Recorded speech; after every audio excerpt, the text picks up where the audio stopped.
Well, hello, everybody, and good evening in the UK, good morning in the United States, and wherever you are, good day. This is the Noble Manhattan's Adolescent and Child Coaching Support Group, our monthly meeting. We meet on the second Wednesdays as and when we can. And today we're absolutely delighted to have Dr. Eric Maisel with us. Now, Eric has been coaching for many, many years. I'm not going to say how many. That's his secret. But in particular, he's been involved in a thing called creativity coaching. And this is an area that actually has got greater boundaries than just people who think about creativity as art or music or performance and things like that. Because even in business, in order to stay ahead, business leaders have got to think ahead. They've got to be creative in their plans. But also, creativity falls into another area, and that is, in my mind, is neurodiversity, and that's really where I'm coming in, because there's a tremendous amount of need for support for those who are neurodiverse. Now, that in itself is a term that probably needs explaining. So Eric has very kindly come along to give us his wisdom on the subject. And without further ado, I'd like to welcome you, Eric, and thank you so much indeed for joining us. Thank you, Ian. I'm glad to be here. Now, let's have a look at a couple of definitions first, because different things mean different things to different people. And the idea of neurodiversity, what means that to you? What do you mean by neurodiversity? Yeah, we've got a long story here, I think. This isn't the short version because it connects to several different big ideas. First is the very idea of mental disorder and difference associated with mental disorder. From my point of view, there aren't mental disorders. Those are labels that have been assigned to certain sets of behaviors by the American Psychiatric Association in the United States and the International Classification for Diseases around the world. They've produced two documents, those organizations. There's the DSM, the Diagnostic and Statistical Manual of the American Psychiatric Association. Let me just give you the headlines here. In real medicine, you diagnose by virtue of causes. You're interested in what's causing the thing. It should sound like it goes without saying, and it should go without saying. If I show you a bruise, you want to know if I bumped into a tree or if I have cancer. You're not going to call it bruisitis. That isn't just because I have that symptom doesn't allow you to define what I've got till you know more.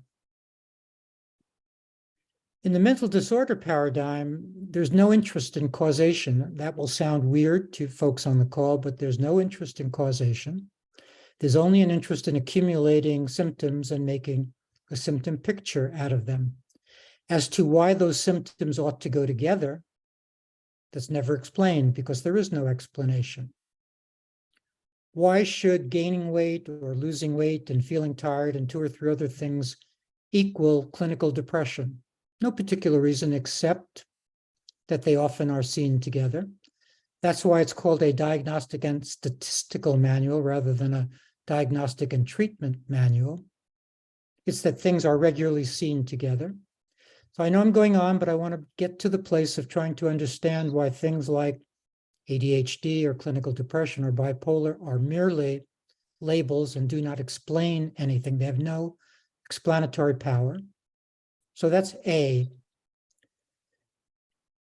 B, the idea of neurodiversity requires some sense of a theory of personality, theory of who we are. But it doesn't usually come with a theory of who we are. I have a very simple model of personality, which I want to share, which is that personality is made up of three parts: original personality, formed personality, and available personality. The first, original personality, is how we come into the world, and that's where neurodiversity comes in as an idea. We come into the world already ourselves. Anybody who's had kids or puppies or kittens knows that every creature is already itself. You can call that diversity if you like. That's just a little bit of extra unneeded language, but we come into the world ourselves, individual and unique. Some of us are going to come into the world with the kind of attributes that, when put together, will look like, let's say, just to pick one, ADHD. It's going to look like that. It's not going to be a mental disorder, but it's going to fit the criteria for that label. So what's going on there? If you come into the world with smarts, maybe some extra life energy, some extra chi, some extra passion, some extra stubbornness, some extra good reality testing, you're going to be a creative person. That's who you're going to be. Just parenthetically here, in the literature, there are about 75 traits of the creative personality. So clearly, I'm not mentioning everything that makes up a creative person, but just some headlines like stubbornness and individuality and intelligence and this, that, and the other thing, all put together, make the creative person. So you're going to come into the world, this person with a ton of energy. And because school is not going to do anything to help you use that energy wisely, it's going to only invite you to draw within the lines and know facts for tests and what have you. In other words, it's going to bore you silly if you're this person. School will bore you silly, so you will start bouncing off walls. And you are almost certainly going to get that ADHD label.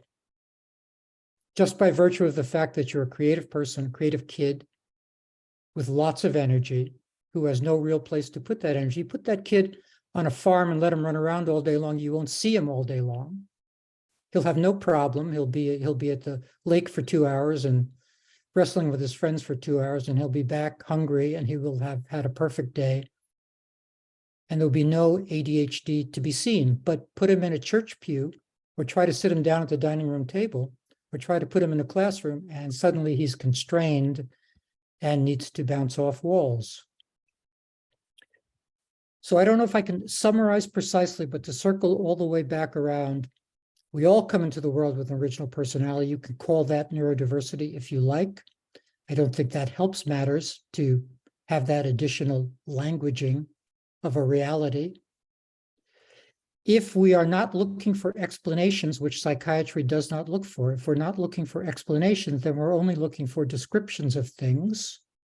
And that doesn't tell us enough. We do not know enough about what's going on to say sensible things about things like autism or ADHD or pediatric depression, comma. And if you hate school, that can't be a mental disorder. It's unfair to call hating school a mental disorder. Or if your parents bully you, it's unfair to say you have a mental disorder. You are in a stressful situation that's harming you, but you don't have a mental disorder. So by being unwilling to look at what's going on, both the DSM and the ICD are not interested in what's going on. No interest in what's called etiology and what's going on. No interest. Since there's no interest in what's going on, all that's going on is a certain kind of labeling process, which then gets you powerful chemicals. That's what happens next. You get the label.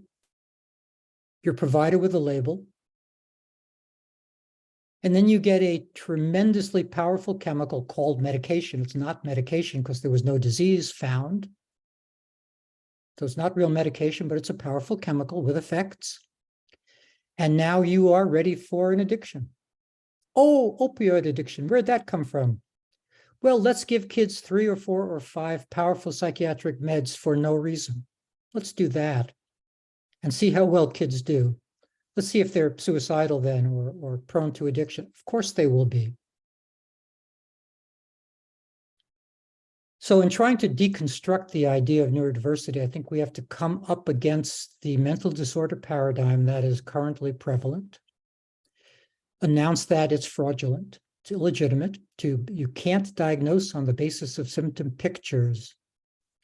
You diagnose on the basis of causation. That's what real medicine does.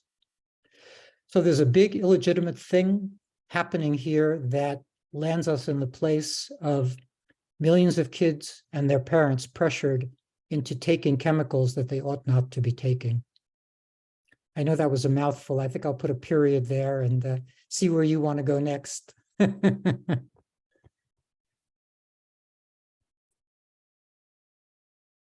I don't hear you, Ian.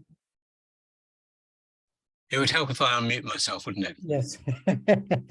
That's truly an intriguing picture, Eric, that you're painting here, because I think I can understand that, from what you're saying, that, I mean, we all know that everybody is unique. It's more a case of how really, I suppose, to fit into the society, perhaps.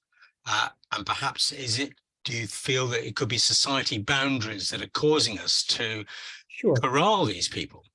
Much of this are social management issues. If you have 3 kids rushing through the house, banging into walls, or doing this or doing that, or you have one sort of sad-looking daughter and one anxious-looking son and what have you, you want to be of some help. Now, it may be the case that the help that ought to be offered is very different from what society currently offers, but you want to be of some help, so you will turn to the professionals, the mental health professionals who are engaged in a social constraint role. That is what they're doing. They're trying to fit kids into the system. And so parents will be pressured into believing that something called diagnosing and treating is going on. By the way, parenthetically, it should strike anyone interested in the subject as peculiar that the DSM, the Diagnostic and Statistical Manual, is completely silent both on causation, which I've already mentioned, but it's also silent on treatment.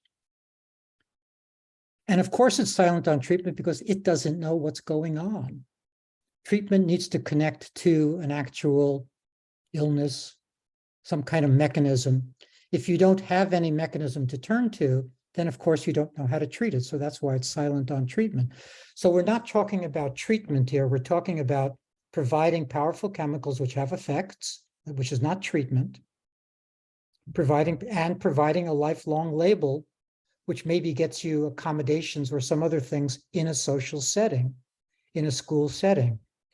So you can tell that I don't think that what's going on is helpful for kids or helpful for parents, but it does serve the needs of society to keep kids controlled and constrained. There's also a more nefarious part to this, which is that many groups, many kinds of kids are going to be more often labeled with these mental disorders than other kinds of kids. Kids in care are going to be more often labeled so that they can be tranquilized with drugs.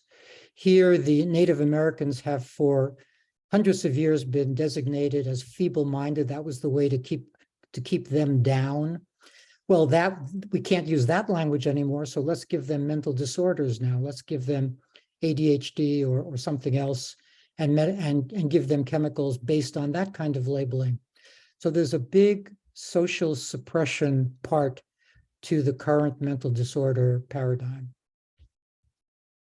I know that we were to be more towards creativity, but here's where we are. That's all right. I was just going to come into that, actually. So how does creativity connect in view of what you said, which is a lot of it's actually quite disconcerting? Well, it ought to be disconcerting. I think there are millions of kids who are being harmed by the system. So it should be disconcerting. And I think there are millions of adults. If you hate your job or need a divorce, that's not a mental disorder. And to think that there's a pill, you might as well say drink scotch. If the idea is to take your mind off things, well, we know how to do that. And we have many chemicals that can take your mind off things.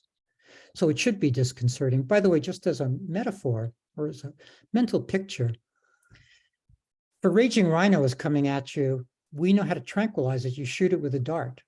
We can put it down. But that doesn't mean that we understand why it was raging or why it was rushing at you. We have no clue as to what it was doing. We just have a mechanism to tranquilize it. And a lot of what goes on in the mental disorder world is that we have mechanisms for tranquilizing and controlling and doing something about symptoms, but that's not really okay. So yeah, there's a lot to be worried about here. But so let's turn to creativity for a second. So if we look at this kid, we can call him neurodiverse, but let's just call him creative. Kid pops out of the womb. Probably in that, I'm just making up a number, 5% of the population is one in 20, this kid. That's just a made up number. We have no idea what percentage of humanity is born with this creative personality made up of these many different traits, but some percentage are. So this child will come into the world smarter than the next person. Yes, we get to say that because it's legit that intelligence spreads over a normal curve. So some people are smarter than other people. Whether that's comfortable or uncomfortable to say, that's the truth. Come into the world smarter, come into the world more prone to demand that he or she be the individual he was born to be. What's going to start almost instantly is that this child is stubborn. One of the traits of the creative personality is a certain kind of stubbornness. Stubbornness to spend a lifetime writing novels that no one is publishing or writing poetry that makes you no money, or a certain kind of stubbornness and passion. And a lot of life energy, which translates into appetite, which translates into the possibility for addiction. If you've got large appetites, it may not just be an appetite for writing your novel. It might be an appetite for peanuts or heroin or something worse. So you're coming into the world, this individual, and almost immediately you're going to start to butt heads with your universe.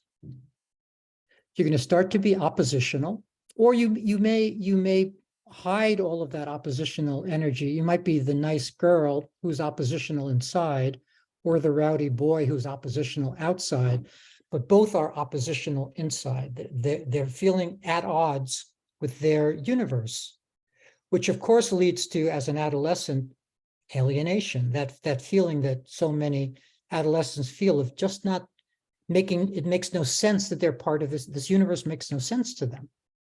They don't feel a part of it. Just parenthetically, I know there are a lot of parentheses, but because they're alienated and they are this kind of person, they're going to believe that they ought to be somewhere else, not at school in Leeds, but somewhere else. And that somewhere else, I sort of designate in my own mind as the International Bohemian Highway. That is, those places where creative people gather and get to know each other and want to go to. Of course, Paris, London, New York, those kinds of places being stops on the International Bohemian Highway. So this poor 14-year-old who's stuck as a freshman learning things he doesn't want to learn may already be dreaming about Paris or London or New York, dreaming about getting away from this life that he's leading.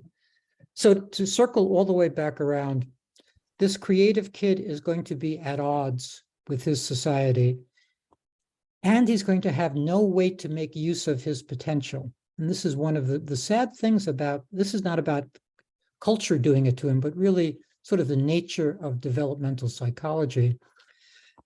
If you're 5 or 7 or 9 or 11 or 13, you don't really have the way to make great use of your potential. You can't quite write a novel yet. If you're Mozart, you're already producing symphonies, but there's one Mozart per 3 trillion people. Most kids are not yet able to manifest their potential. So they're doing things that are rote and boring, maybe getting good grades, but they're internally upset that they're not getting to really make use of themselves. As a next parenthesis, if we want to talk about how to help these kids or help creative kids, it's to give them stuff worthy of them to do. Give them big projects, give them things that sound outlandish, ask them to solve world peace, give them something rich enough to bite into so they can really make use of themselves rather than the small historical facts or 2+2 stuff that they're obliged to learn. So I think I'm just going to trail off here and act like there's an actual period here because I'm not sure where the period is, but let me just trail off there for a moment.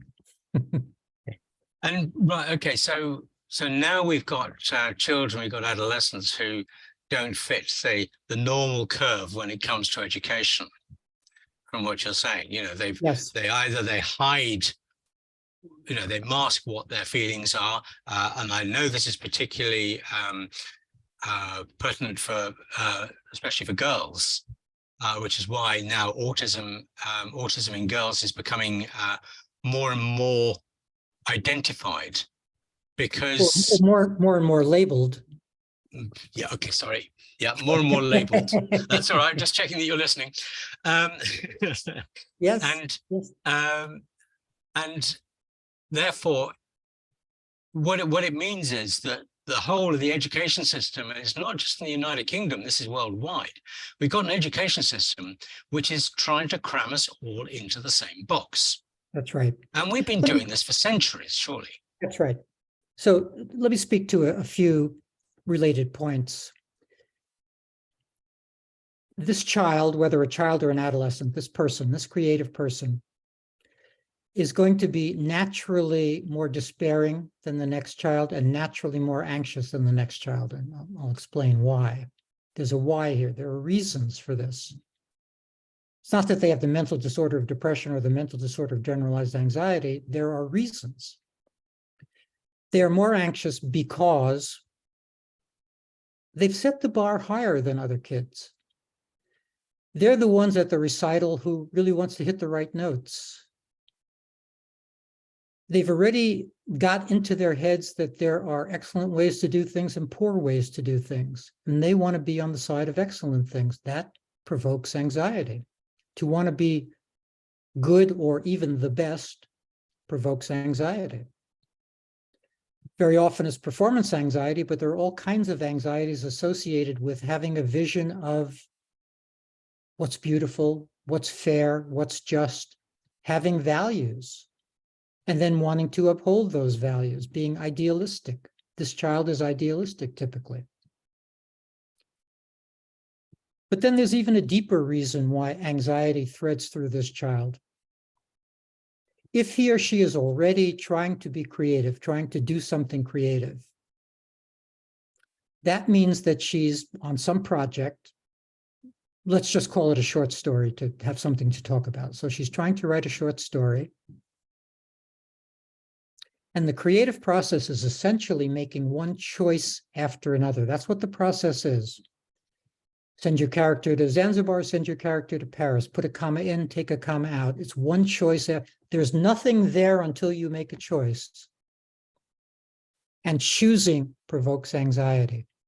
The very act of having to choose makes one anxious, which means that the whole creative process makes one anxious. Not gigantic anxious like fear of flying or something, not a panic attack anxious, just anxious enough to feel anxious. And so what happens for many creative people, what most human beings do when they feel anxious is they flee the encounter. They get out of there. They stop doing the thing that's making them anxious. So we have, in the lives of creative children, so many failed pursuits, so many starting learning the guitar or starting this or starting that or what have you, because anxiety arose and they didn't like the feeling of that anxiety. And so they fled the encounter. And now they have a disappointment and a regret to deal with, often in a lifelong way. And they begin to start bad-mouthing themselves. Oh, I can't complete things. Why is it I start short stories and don't finish them? So they start to get this self-identity piece of, I like to call it a God bug identity. That is, they're full of themselves. They've come into the world full of themselves. They think that they're talented and have all of these qualities and resources. They're full of themselves. That's the God side. And then they start failing at all these actual activities. They drop the guitar, or they don't finish the short story. And they start to feel small like a bug. And this tension goes on in I think, in creative people lifelong, this God bug tension between, wow, I'm wonderful, and wow, why am I doing so poorly and doing such poor work, etc. So that was just a long-winded way of saying anxiety is going to be present in this child's life. You don't want to diagnose it. You don't want to affix a diagnosis like generalized anxiety or something to a child just because she's creative and has to deal with the creative process. It's unfair to put a label on there. So that's A, anxiety. B, this child is going to be more despairing than the next child because she is pestered by questions of meaning that 92% or 97% of her peers aren't. She needs to know that what she is doing matters somehow. She's going to have this lifelong conversation about, is this important to do? Does this matter? Is this value-based work? Am I doing the right stuff? And almost nothing in life is devised to satisfy her meaning needs. The world is not set up to meet her meaning needs. So she's not going to get the experience of meaning from what she's doing, and that's going to make her sad. She's going to have this experience, this feeling of existential despair, that she's alienated and isolated, and that the stuff that she gets to do just does not feel important enough. So apart from all the other psychological reasons we could talk about why a given child might despair, apart from all of those, there's this essential question of, do I matter, and is what I'm doing important enough? And if the answer is no, and it will be no for so many kids because what they're doing isn't important enough, then they'll think that they're really not important in the universe and not making use of themselves. Just one other tie into this idea. Kids grow up in families, and families matter. There's a big literature on the authoritarian personality.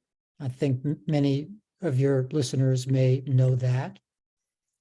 That grew up in the 1950s. It's associated with a fellow named Adorno, and he and his colleagues at the University of California at Berkeley tried to figure out who Hitler's followers were. They were not so interested in who Hitler was, but they were curious about why so many tens of millions of Germans followed Hitler. So they tried to figure out some distinction between authoritarian leaders and authoritarian followers.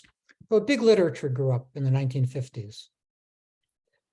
But they were interested in political stuff, not familial stuff. So they did not investigate authoritarians in the family. And that's the work I've been doing over the years, is looking at authoritarians in the family. I've put out an authoritarian wound questionnaire out in cyberspace that people fill out. This is all part of my interest in parents who bully. So if you have this strong-willed, strong-minded kid, this creative kid with lots of power inside of her, lots of chi, lots of roiling thoughts, and put that inside an authoritarian family, and pundits will claim that 25% of the population is authoritarian by nature, that means you have probably a 50-50 chance that your mom or your dad is an authoritarian personality. So this child is going to butt heads with this bully, and that's going to be part of the ongoing dynamic where maybe the child will be not metaphorically, but literally beaten into submission with those lifelong consequences, or will find the ways to never be at home, or to find the way to divorce herself from her family because she can't tolerate the interactions there. I know there isn't quite a center to what I'm saying, but let me just circle around to the points I was trying to make, and that is you can expect more anxiety in the life of a creative adolescent and more, so to speak, depression in the life of a creative adolescent than among other kids for these reasons, and many more if we had time we could chat about.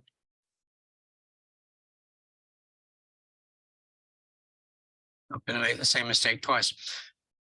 I've unmuted myself. Eric, you've painted a world of regulation almost. Yep.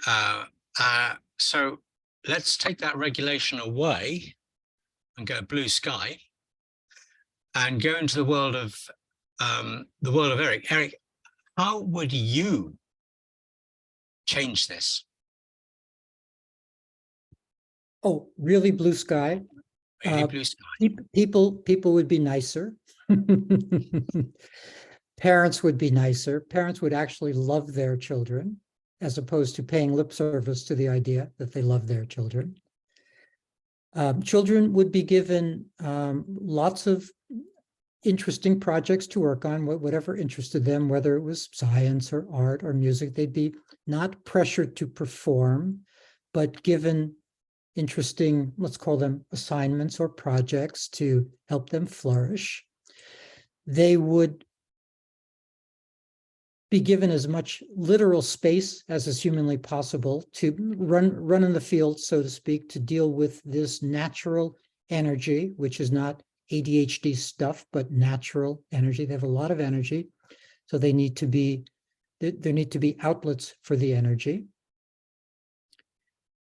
I would sit down with my child in a blue sky world and talk about serious matters right from the get-go, not talk down to the child, not patronize the child. This child we're talking about is smart already at the age of 5 or 6 or 7. This child is wise already. Let me just tell you an anecdote. So my mom, I lived with my mom. I grew up with my mom alone, the two of us. And she would often bring me the problems of her friends for me to solve. I was maybe 5 or 6 or 7. So she'd report on her friends' problems. And what do you think Bob and Mary should do? And so I remember one, which was the wife wanted the window open during the summer to let the air in, but the husband didn't want bugs coming in. So I said, in my 5-year-old wisdom, screens.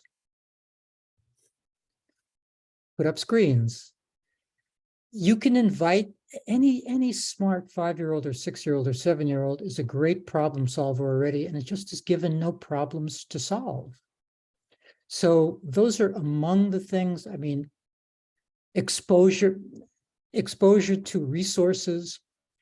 In the United States during the 1940s, Roosevelt started something called the WPA, the Works Project Association, which was a way to employ millions of unemployed people somehow. He just would find jobs for people. And many American libraries got built during this time, and many things got done by virtue of this WPA idea. One of the things that happened was that there was lots of money for research that hadn't gone on previously. And there was lots of interesting research around the difference between creative kids and intelligent kids. This is not a subject you can talk about anymore. It's like it's so woke or non-woke or whatever the language is supposed to be, but you sort of can't talk about the difference between intelligence and creativity. But teachers were asked to identify the kids in their class who they thought were intelligent, but not creative, versus the kids they thought in the class were creative and also usually intelligent, but not necessarily the smartest kids, just the most creative. Fascinating distinctions. The intelligent but not creative kids needed to know what was on the test. They were always pestering the teacher, what's going to be on the test. They wanted to know what professions made the most money. They were already conventional. The creative kids scored, metaphorically, 2 standard deviations above the mean on not caring about money, not caring about professional status, just wanting to do interesting things.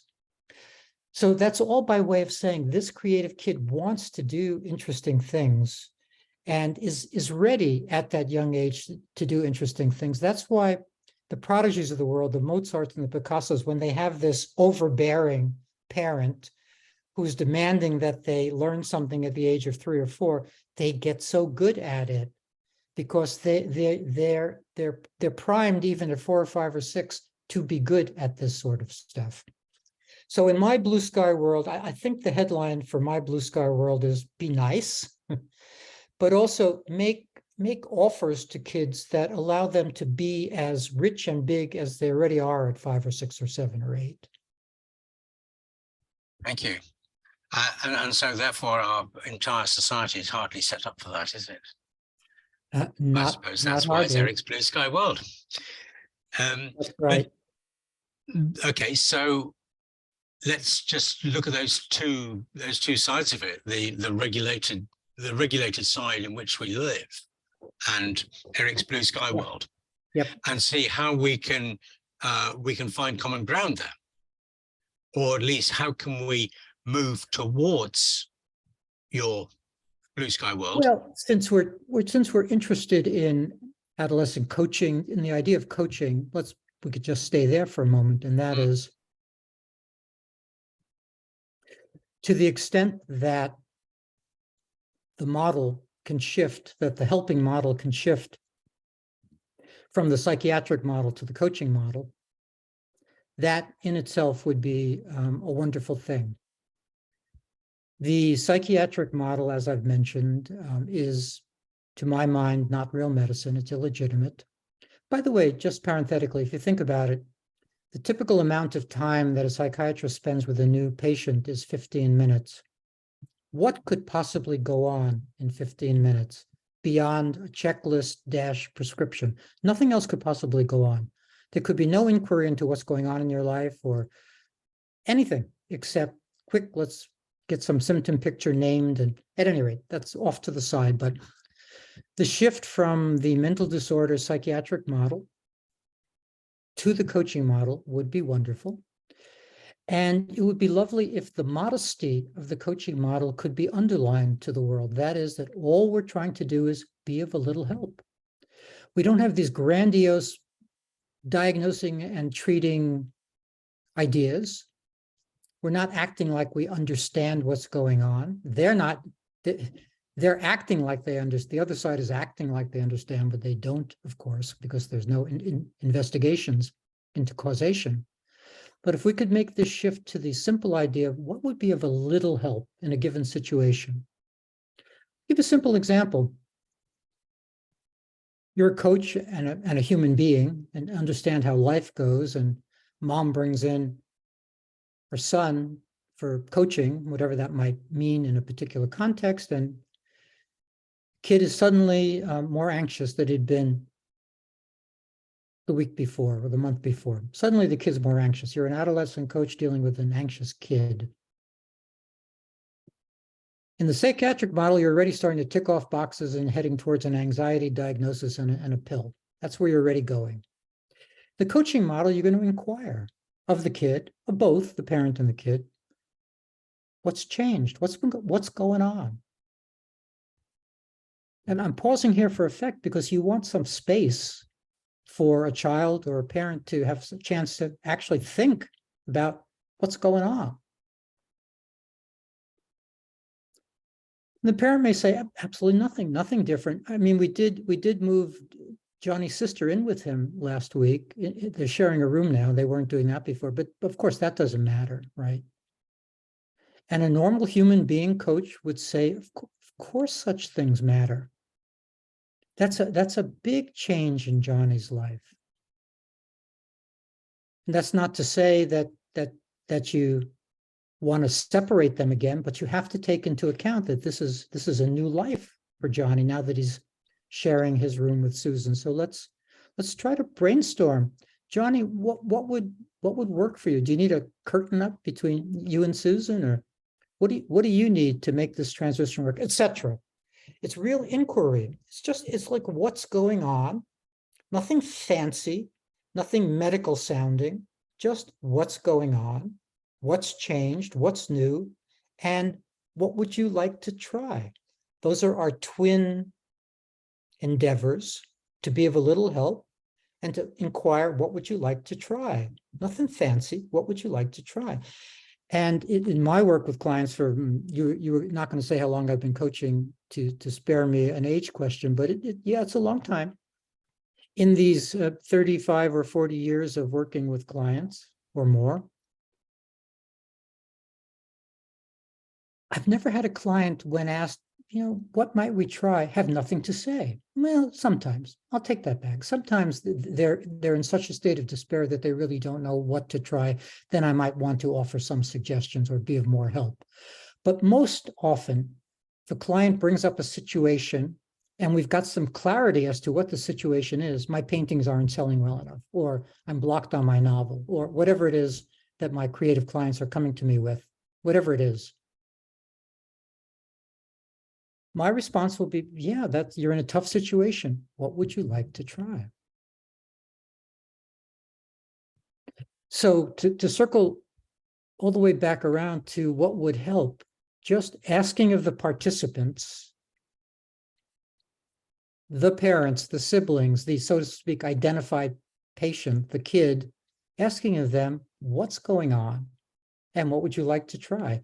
And then we move into planning and goal setting and accountability and support and other kinds of pieces of the puzzle of coaching. We then move to some place and continue the work of coaching. But the primary thing would be to inquire as to to get a picture of what's going on, and then to ask, what would you like to try? And then from there, monitor the person's efforts at whatever they've said they would like to try. That's my simple vision of what would help a lot. Perhaps it's a very accurate vision of that. You're bringing in here not just coaching with the child, but coaching with the adult, coaching with the family, perhaps. Perhaps this is something that we should be pushing more, because an awful lot of this is, we want to keep the child to one side and keep the adult to one side because we want to know what the child thinks. But here I think both are true. That's right. I think both are true. It's not easy to have a family in the room. I started out as a family therapist before I became a creativity coach. And I don't think any family therapist finds it particularly easy to have a full family in the room and trying to negotiate who gets to speak and something comes up that sort of takes over the session, or somebody has a particular grievance. So it's hard work. It's very hard work. I think it takes a lot of rough experience to know how to deal with a family. So I could see a giving coach being a little leery of inviting whole families in just because they're so hard to deal with. But if you can do that kind of work, there's like nothing better than that in the universe of helping than to actually have the whole family in and maybe finally hear Johnny's grievance, or finally have the whole family understand what's been going on, or how the changes that have recently happened have affected the whole family. It's wonderful if that work can get done. Of course, if a given coach doesn't feel up to that, I would not chastise a coach for not feeling up to that, because it's hard work, and maybe just working with the individual child is the next best thing. Great, thank you so very much indeed. I'm not going to ask any more questions unless it all goes blank, and I do have a couple more questions. But can I now throw it open to the floor and Sure. and ask all these people who've been listening to your every word what questions they might have for you? Absolutely. Right. Who's first then? Well, we stunned you into submission.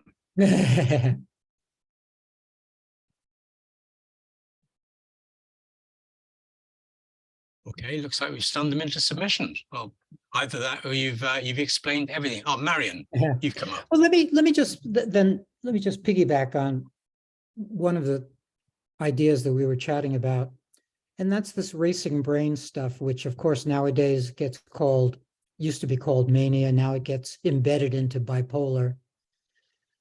But if you just think about it, a smart kid is going to have a brain that wants to work, that wants to race, like a locomotive going down the tracks at a high speed.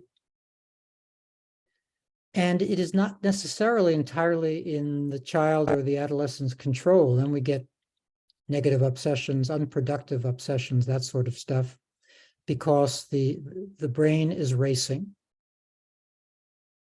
And so it would be of great help for a coach to understand how to think about what can be done with a child whose brain is racing, different from calling it bipolar and suggesting medication, different from that. Thinking about how to canalize put in a channel, put in a canal, that energy.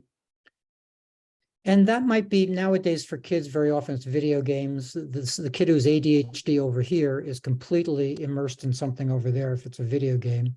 No trouble paying attention at all. But we would like the kid to be involved in something maybe more productive or healthy or whatever than video games. So part of the work that we can do is to try to figure out what a child loves. Most kids love something. It might be science, it might be music, it might be visual stuff, it might be film, whatever it is, to inquire as to what the child loves, and then to use that information about what the child loves to help him or her canalize, aim energy in that direction, so that she's making use of her racing brain in productive ways.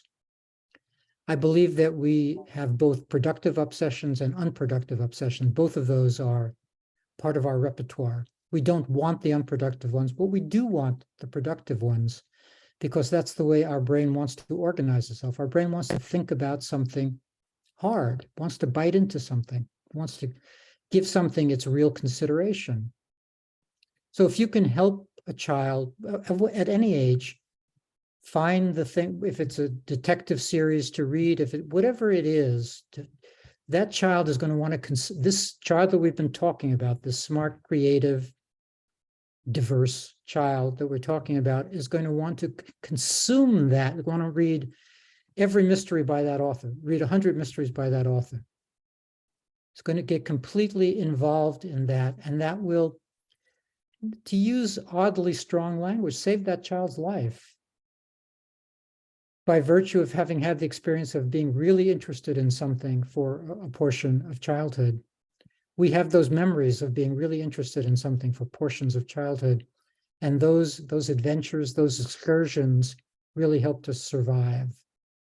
So this is all by way of saying, if an adolescent is showing that extra energy profile, instead of leaping to ADHD or some label, try to have a conversation with the child around, what do you love, and how can we have you have more of that love?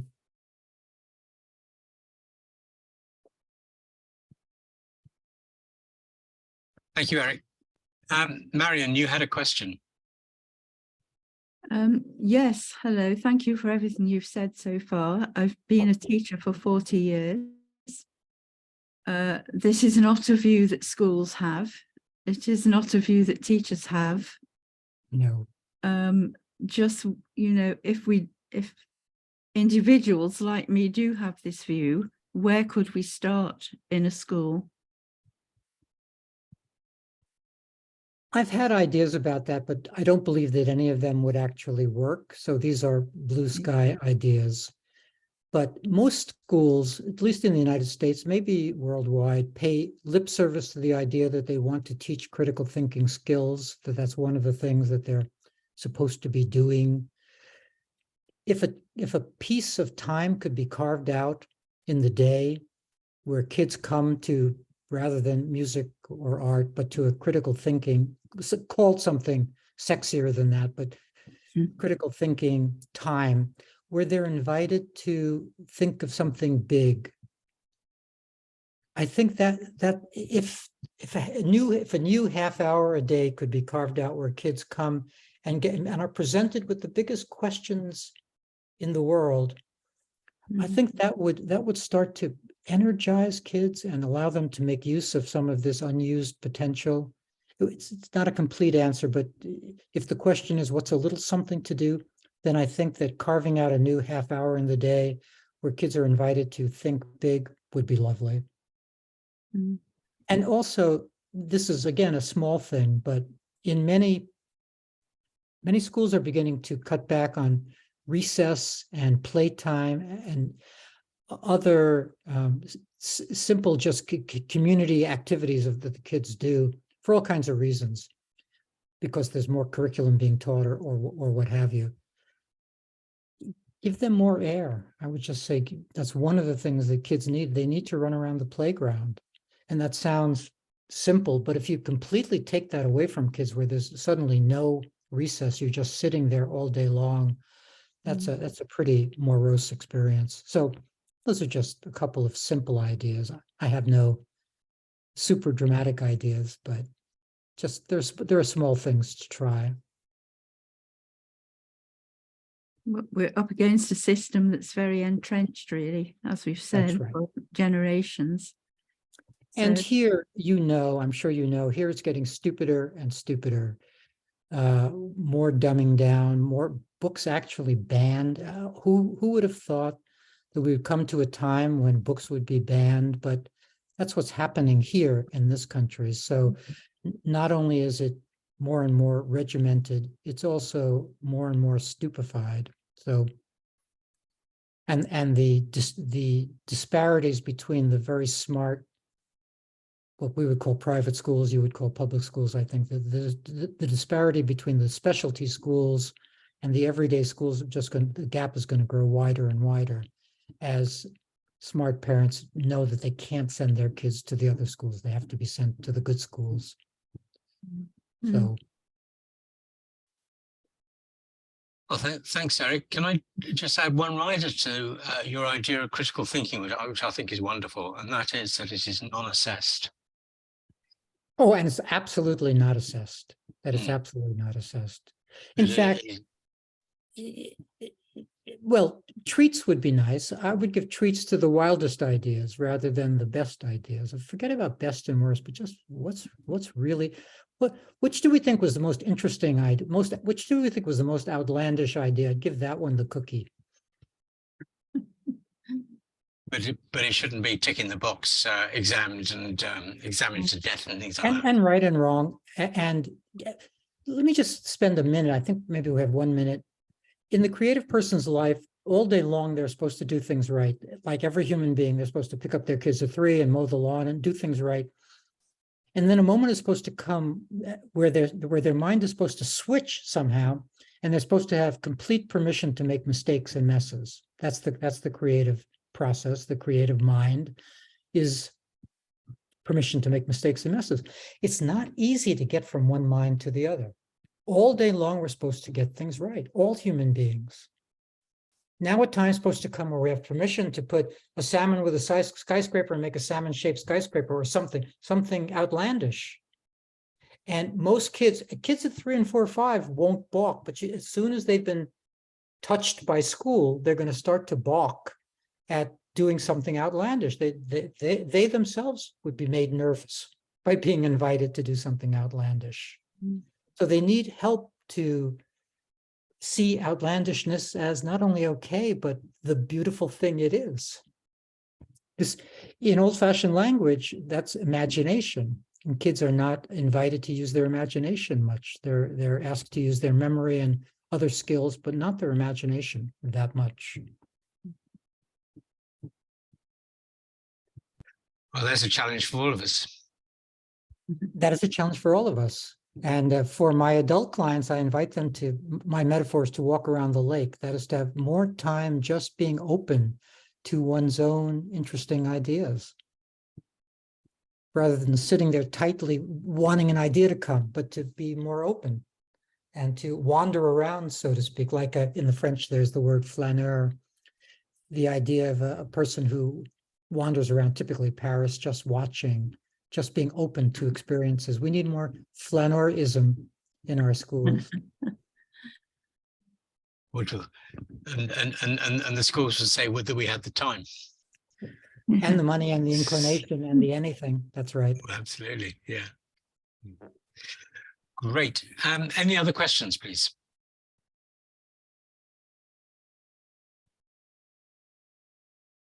Well, I hope that you have enjoyed this. Eric, I've got to say thank you so much indeed for all of your last hour. This has been absolutely tremendous.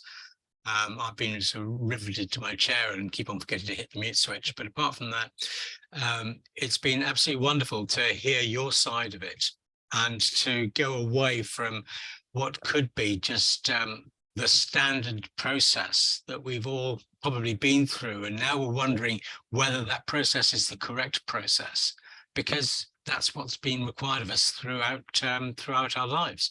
That's right. So wouldn't it be lovely if there was an education, I'm going to say volte-face here, an about turn, which would actually allow many more people to think more laterally, out of the box, and things like that. Less talking about boxes, less box ticking, less exams, but more chance to just explore, perhaps. That's right. And to piggyback on the main idea of coaching, namely being of a little bit of help, I think any little things we can do for individual human beings, individual kids, individual adolescents, it'd be nice to change systems, but it is also relevant that we help one other human being occasionally. So we can always go to that focus. If we're not sure how to change the universe, we can help one person. I did. But by help- what was it? I once told a head that I teach English. I was helping the students to think philosophically. He told me that was not my job. Shocking, Indeed, deeply indeed. shocking. What a surprise. What a Yes, surprise, yeah. that's what we're up against. That's right. So perhaps English or whatever main language is taught in schools should just be retermed communication. Yes. And Perhaps there- perhaps and there's mathematics should be problem solving. my twin 6-year-old granddaughter's talking Fox. They've made up a language, and I apparently can talk in Fox too, whatever I say, except I'm always saying rude things in Fox. I have no idea what I'm saying. They won't tell me what I'm saying, except that was rude. So that was off point. Hi, maybe I could ask Yeah. a question before we end. Sure. Yeah, Rosemary. Yeah, I came in a bit late, so this just in case that I'm hoping to watch the recording later. I'm sure the beginning was quite insightful, but just the last end when you were talking about Eric, you're talking about the thing. Sorry, first of all, I'm from Kenya, and yes, my name is Rosemary. Yes, and I coach teenagers and adolescents, young adults as well.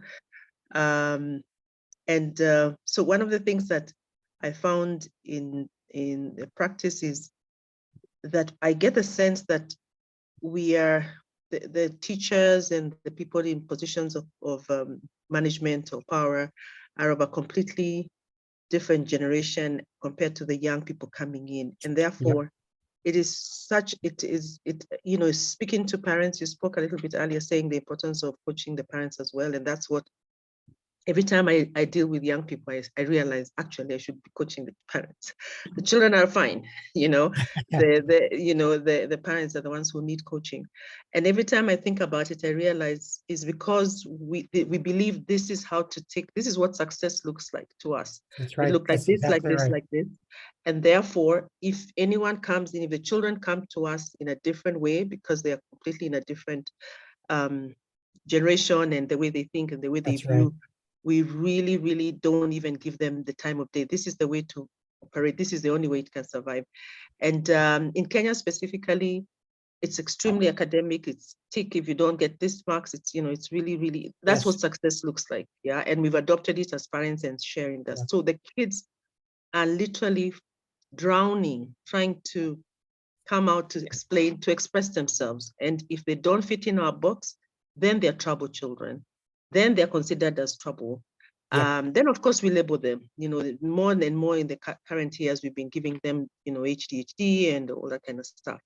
And you can feel their desperation, the children's desperation to be heard or to try and fit. Sometimes they try and fit just so that they please everybody, the parents and everybody, but they really, really struggle. So I feel sometimes it's just a shame is that the people who are making the decisions for this generation are just clueless, honestly. And we're raising this generation who honestly we need to learn from. I think AI helps because I think we are more That's open. right. And they don't have a good sense of what pressure does.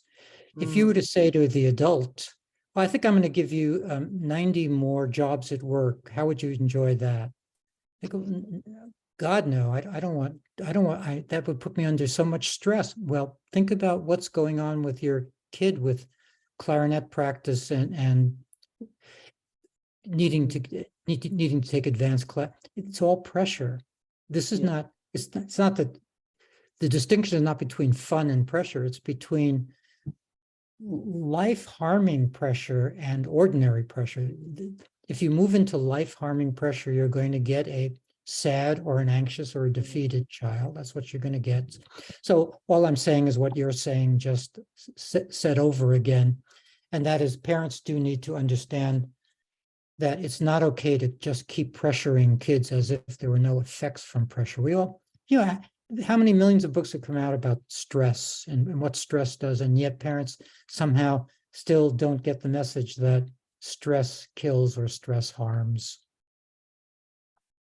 So all I'm doing is agreeing with you. Ina, did you have a message, a question? I just wanted to share at the end. Thank you so much, Eric and Ian. I just wanted to share that when I was in school as a kid, my teacher told me I had too much of an imagination. I wear it as a badge of honor. Exactly. Exactly. And an awful lot of kids, especially if they're growing up in authoritarian households, they're going to take that message in and they're really going to shut down their imagination. They're going to take all of these messages in and be harmed by these messages. So I'm glad you were not. Excellent. Mm. Is there any other questions or otherwise? I have an interesting anecdote, actually. I just remembered when I was in elementary school, I moved from one city to another in 5th grade. Like the past city that I lived in, it was it's considered a good public schools. They had a good education rating. And then when I moved to a different city, it was considered more of a city type public school. So not as good in the education rating. That was just the word of mouth. And when I went to the new city school, they placed me in a classroom where they were teaching math from 4th grade. So things that I've already learned last year. And the classroom, like all the kids, my classmates, they would never respond to the questions of the teacher. So it was easier for me to kind of stand out because I would always be raising my hand. And then eventually my teacher spoke to the principal. I'm sorry, I think I kind of got disconnected. Okay. Then my teacher spoke to my principal and they moved me to another class in the middle of the year, to a class that was more engaging with the teacher. And what's funny is that my family like insisted that I should be in a different classroom in the beginning, but they had to try me out in the classroom that was not as engaging at first. And it was obvious visually to see the kids that were not engaging as well with the teacher versus the kids who were engaging with the teacher in the other classroom. And I think that was just an eye opener when I like getting into middle school, is that I felt that adults didn't listen to me. Like they would decide this is what you do, even if you advocate for yourself. Like, no, I did this last year. I want to do this. They would place you where they believed they were the experts. This is where you belong. And until you prove yourself otherwise, then you'll be moved up.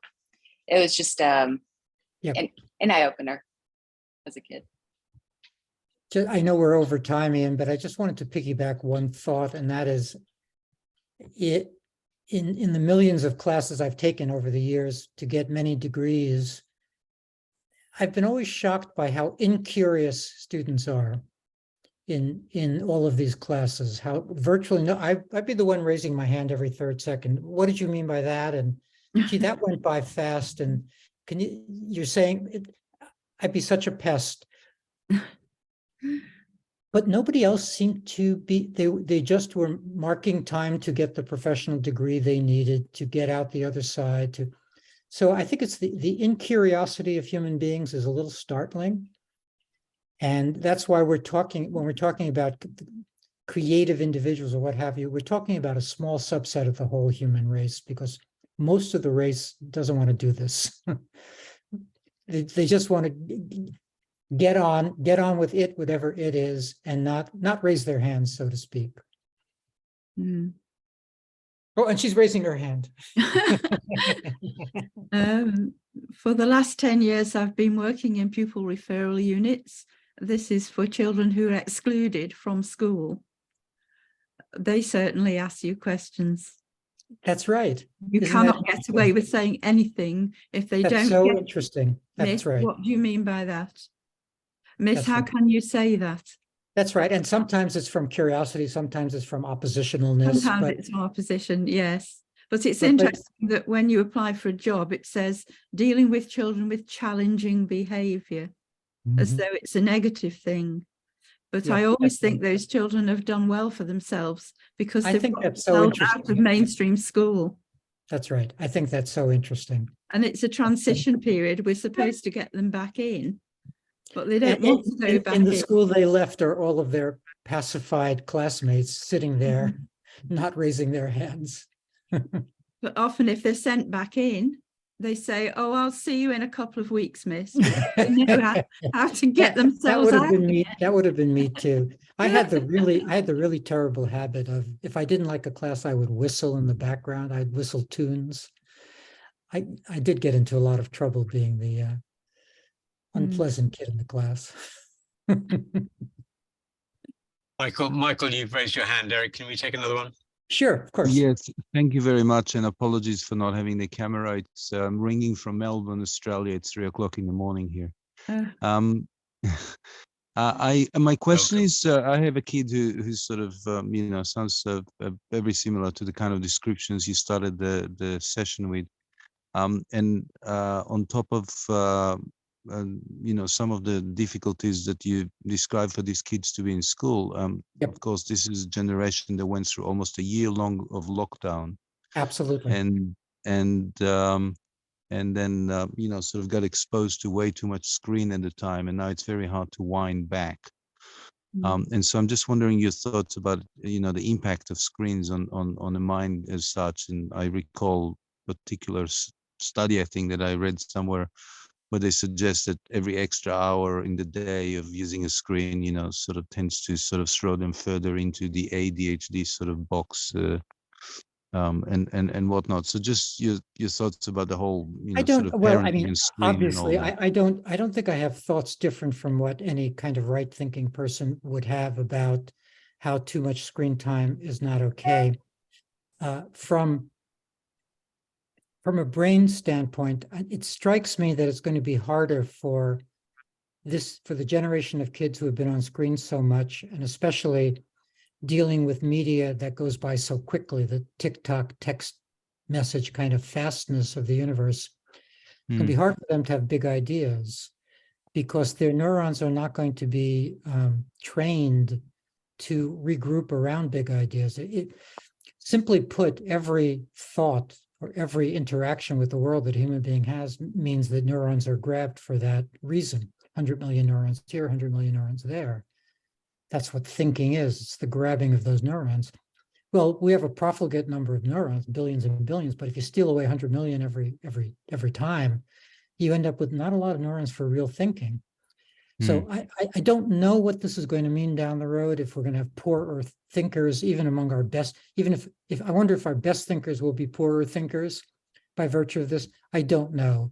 I would just say one thing on the side, since you're in Australia, you might find the writings of Martin Whiteley interesting. I don't know if you know him, but he was an Australian legislator who sort of saw through ADHD, stopped believing in it, demanded that there be less diagnosing of it, that there'd be more proof that it was a real thing, etc. And he's kind of, in a way, changed at least a portion of the Australian landscape around ADHD diagnosing.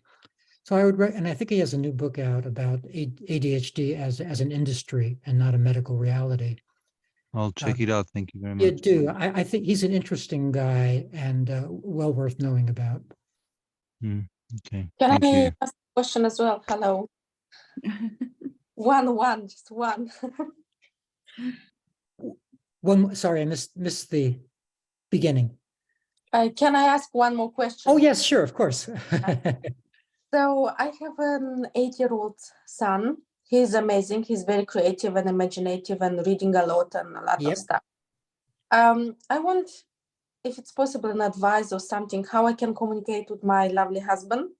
So in which way, like he repeating almost a lot of times this phrase, can you be normal, please sit down, can you go to school, do your homework and be more like calm, or and always I'm asking, what do you mean be a normal kid? He's like jumping, singing, a lot of energy. Yeah, you know that won't work. That way won't work. I just want a phrase, or maybe a book. Here's the phrase. It's going to sound a little over the top, but this is the phrase. He's perfect as he is. Okay. It's just I want to explain. You can't. It's like arguing politics or religion or this or that. It can't be argued. There are camps. There are people in different camps. So protect your son from that energy, from the "you're not okay" energy. Keep telling him he's okay. You're great. You can do anything. Keep using your brain. Keep whatever, and keep telling your husband he's perfect. Stop it. Okay, I hope it'll work, but sometimes it's not easy. I know, of course. I mean, I'm half making a joke, but I'm also not making a joke in that you can't really argue. You can't argue change into existence, really. I want just you could show him. I mean, I have a new book out called, it's expensive because it's from a professional house, but it's called Deconstructing ADHD. If he's willing to read, there are a ton of books out there I can explain to him, show him, prove him. So he needs kind of change his mind or change the attitude and to understand that, look, it's okay to be very excited, be emotional, show your emotional. I understand he's a little bit like introvert and keeping everything inside and but my son is not like this. So you said that deconstructing ADHD. As I say, it's a pretty expensive book, but there are lots of books on the market that speak to this. What does I actually have a lot of blog posts on my Psychology Today. My Psychology Today blog is called Rethinking Mental Health, and I remember doing one around sort of like the 21 definitions of normal or something, trying to do some explaining around what a ridiculous word that is and how it ought to be abandoned. The whole subject of abnormal psychology should be abandoned. Okay, I will look definitely, because this is getting a little bit too much. So he needs to read, do a lot of things. Now it's the space time. It's not anymore Pokemon. So space, and he will be go to space, will change the world. He will close the school. That's right. He'll be the prime minister. And sometimes my husband said, stop talking nonsense, and I don't like it. No, that's right. You have to say to him, you're looking at the next prime minister. Yeah, okay, I'll try to do that. Thank you very much for welcome. That. Okay. I think we've got to draw a close there. Stella, thank you so much indeed for that. It's very, very important, actually. Eric, how can we thank you? That was absolutely wonderful. Yes, we have run on, but it's almost as if, when the party got underway, it really got going, didn't it? That's wonderful. And I'm afraid I've got to stop it. But perhaps it's better to, like all good parties, perhaps it's better to quit while you're ahead. That's right. So we all go away having had a wonderful time. And thank you so much. Perhaps we'll have another one another time. Happy to do it. Okay. Bye-bye. Thank you.